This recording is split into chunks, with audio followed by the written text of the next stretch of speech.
الخير يلي Le repentir que nous retardons au sujet de Mais si tu quoi. على المناصة وافلحوا بالنصايح كم من عالم عاشت وراحت جريحة من كثر قوله في النوها ترى العمر رايح. Il est rapporté que le prophète sallallahu alayhi wa sallam, quand arrivaient les 10 dernières nuits de Ramadan,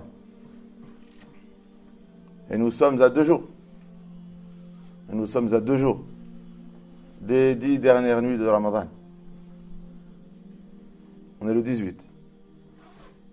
Le prophète sallallahu alayhi wa sallam, il veillait toute la nuit.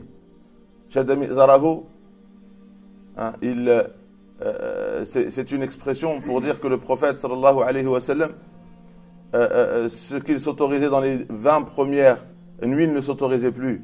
Shadami Zarahu, il rentrait dans une nouvelle phase qui est le plus haut degré d'adoration. Pourquoi? Parce que le prophète sallallahu alayhi wa sallam augmentait les adorations quand le mois du Ramadan arrivait plus qu'en dehors de Ramadan. Les efforts d'adoration qu'il faisait pendant les 20 premiers jours étaient supérieurs à ses efforts sallallahu alayhi wa sallam dans les autres jours en dehors de Ramadan. Et dès que les 10 dernières nuits arrivaient, il augmentait encore plus. Il faisait des efforts qu'il ne faisait pas dans les 20 premiers jours. Ça veut dire dans toute l'année du coup. Si les 20 premiers jours il faisait plus d'efforts dans l'adoration que tous les autres jours de l'année. Et que les 10 dernières nuits, il augmentait encore plus des 20 premiers jours. Ça montrait le plus haut degré d'adoration. Et d'où le hadith, Ahya laylahu. Il veillait toute la nuit. Ça montre que dans les 20 premières nuits, il y avait un effort, mais il se permettait le repos dans la nuit. Et sallallahu alayhi wa sallam, quand les 10 dernières nuits arrivaient, Ahya layl, c'est toute la nuit, il était éveillé. Et wa ayqadha ahlahu, il réveillait ses proches. Il est rapporté que le prophète sallallahu alayhi wa sallam, quand il est réveillé, il réveillait les petits et les grands, il leur disait ala taqumani fatusalliyan. Vous êtes en train de dormir, vous voulez pas vous lever pour prier, veiller en prière. Ça montre déjà que quand on parle de veiller, on parle de prière. D'où le hadith man qama ramadana. Man qama, celui qui est debout en prière pendant le mois de Ramadan, qui veille debout en prière, avec foi et en espoir dans la récompense, ghufira lahu ma taqaddama min dhanbihi, tous ses péchés sont effacés. Le Coran il dit, qui peut t'informer de qu'est-ce que Laylatul Qadr?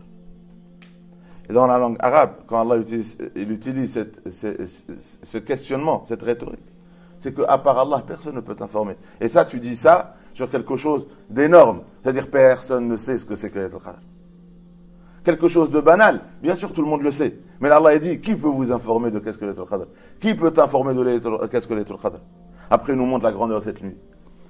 Laylatul Qadr, la nuit du décret, la nuit du destin, elle vaut plus de 1000 mois. Et même Nakhai explique, il dit, ce que tu œuvres là, si tu adores Allah, tu fais la prière, tu fais dua, tu fais du dhikr, tu lis le Coran, là maintenant, la même chose, si tu le fais dans la nuit qui est Laylatul Qadr, la nuit du décret, parce qu'elle contient tellement de baraka, que l'action dans cette nuit est plus en termes de récompense que la même action toutes les nuits pendant 1000 mois. Et ça représente la vie d'un homme. 1000 mois, c'est 83 années. Et l'adoration dans cette nuit, à elle seule, elle vaut plus que la même adoration que tu fais toutes les nuits pendant 1000 mois, pendant toute une vie. Voilà pourquoi le prophète, sallallahu alayhi wa sallam, il nous a dévoilé le secret de cette nuit. Et il veillait les 10 dernières nuits pour nous apprendre à veiller les 10 dernières nuits afin de la rechercher. Il faut la rechercher. Et Allah, s'il voit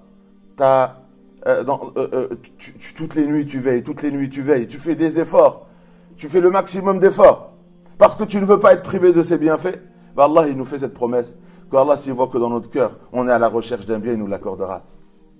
Si Allah il voit que dans notre cœur, on est déterminé à avoir un bien, on veut ce bien, et on le recherche, et on fait les causes, et on fait les efforts pour, yu'tikum, il ne nous privera pas. D'où ce que annonçait le premier jour du Ramadan, sallallahu alayhi wa sallam.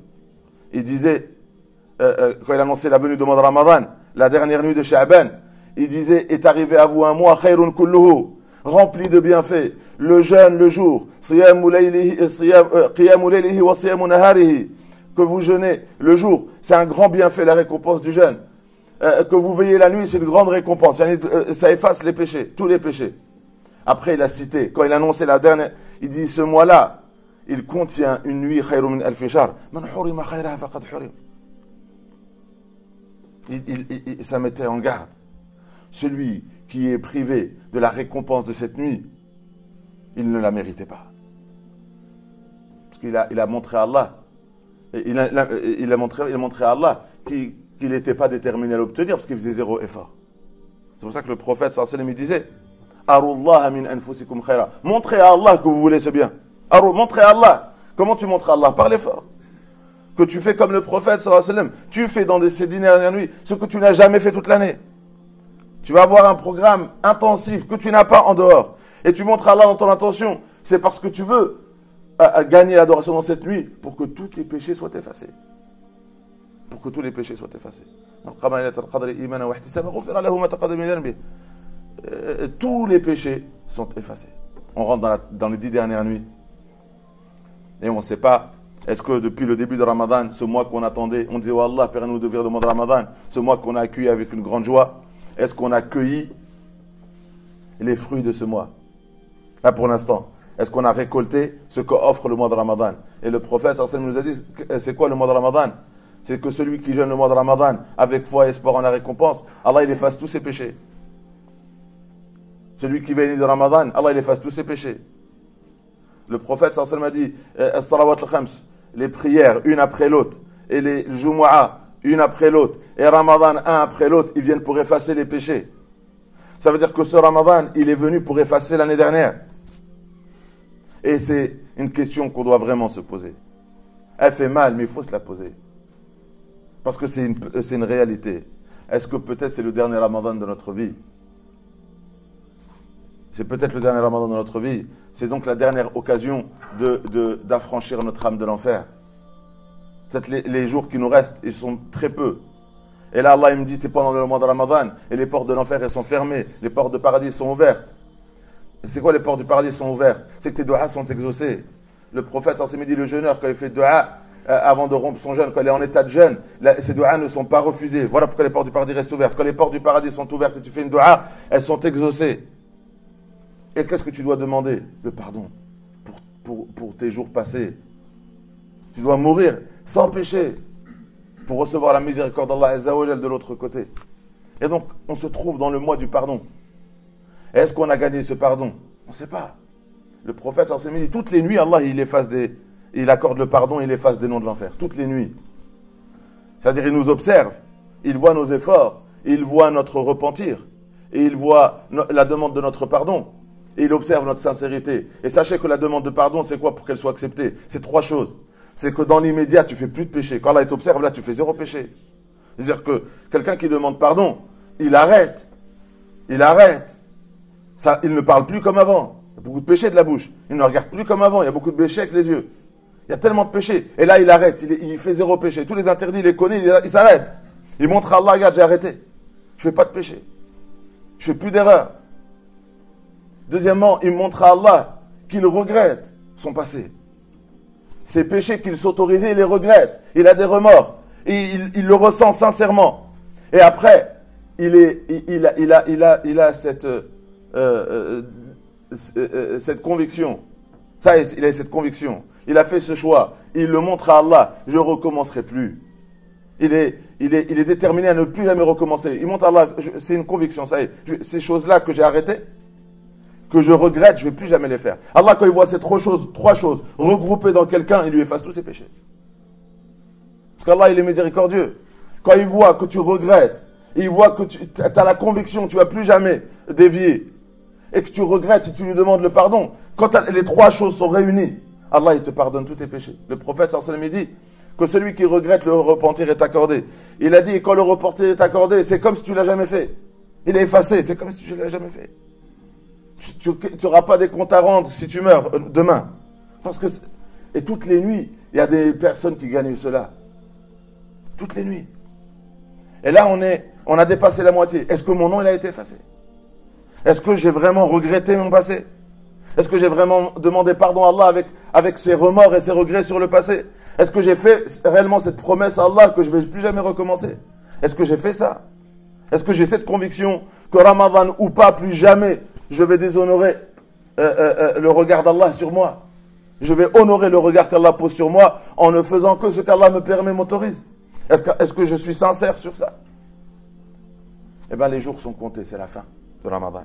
Quand arrivent les 10 dernières nuits, c'est la fin. Les jours, ils diminuent. Là, le sablier, c'est les dernières graines. Avant que les portes du paradis se ferment, il faut que mon nom soit inscrit. Et avant que les portes de l'enfer s'ouvrent, il faut que j'efface mon nom. Et je prie, et je supplie Allah qui m'accorde cela. Il faut donc, quand on veille, quand il y a le Coran, quand on fait dua, on supplie Allah de nous accorder cela. On supplie Allah de nous accorder cela. Pour nous, pour nos parents, pour nos enfants, pour nos épouses, pour nos amis, pour toute la Ummah. On supplie Allah Azza wa Jal quand les portes du paradis vont se fermer à la fin de Ramadan, on a tous été affranchis. Tous nos passés a été pardonnés. Et qu'Allah nous ait accordé l'indulgence. Et je clôture sur cette dua. Aïcha radhiyallahu anha dit à Rasulallah, quand je cherche la nuit du destin, c'est quoi la dua qu'il faut demander dans cette nuit-là? C'est quoi la dua? Il lui a dit, Allahumma innaka afoun, tuhibbul afwa, fa'fu. Dis, oh Allah, parmi tes noms sublimes, tu es le pardonneur, celui qui efface, l'afou, celui qui efface les erreurs. Tu es indulgent, tu es indulgent, tu ne veux pas punir, tu aimes le pardon. Pardonne-moi. Et tu lui répètes ça. Non, il dit à Aïcha, dis ça. Oh Allah, tu es pardonneur, tu es indulgent, tu ne veux pas punir. Tu aimes cela. Tu n'aimes pas le châtiment, tu aimes le pardon. Le châtiment, c'est ta justice divine pour celui qui se gonfle d'orgueil devant toi par la désobéissance. Mais tu souhaites que celui-là, il arrête. Il sort de cet orgueil, il sort de cette désobéissance, il revient sur le chemin de l'humilité et de l'adoration. C'est ce que tu attends de nous. Voilà pourquoi le prophète en dit, quand quelqu'un, il se repent, il quitte l'orgueil, il quitte la désobéissance, il se repent, Allah, il est plus heureux. Il est encore plus heureux que quelqu'un dans le hadith qui est dans un désert et qui a perdu sa subsistance, sa nourriture, il se réveille devant lui. Allah, dans le Coran, il dit, qu'est-ce qu'Allah il a à faire de votre châtiment? Si vous êtes reconnaissant, si vous êtes plus ingrat. Parce que l'autre côté, c'est l'ingratitude. Mais Allah dit, Allah n'a que faire de votre châtiment. In shakartum wa amantum. Si vous avez foi en lui, et si vous êtes rempli d'humilité par l'adoration, Allah n'a que faire de votre châtiment. Donc quand toi, tu reviens, tu dis, oh Allah, je ne veux pas le châtiment, je veux t'adorer, je me repens. Allah, il aime ça. Mais tu lui dis, Allahumma innaka afoun. Tu es indulgent, tu n'aimes pas le châtiment, tu aimes tuhibbul afwa, tu aimes le pardon. Pardonne-moi, je suis là. C'est la dua qu'on devra répéter en abondance. Lui rappeler à Allah, on sait que tu aimes le pardon. Et nous, on revient là où se trouve le pardon. Dans le repentir. Et on se repent sincèrement. Celui qui est au service de son frère, Allah Azza wa Jal sera son service.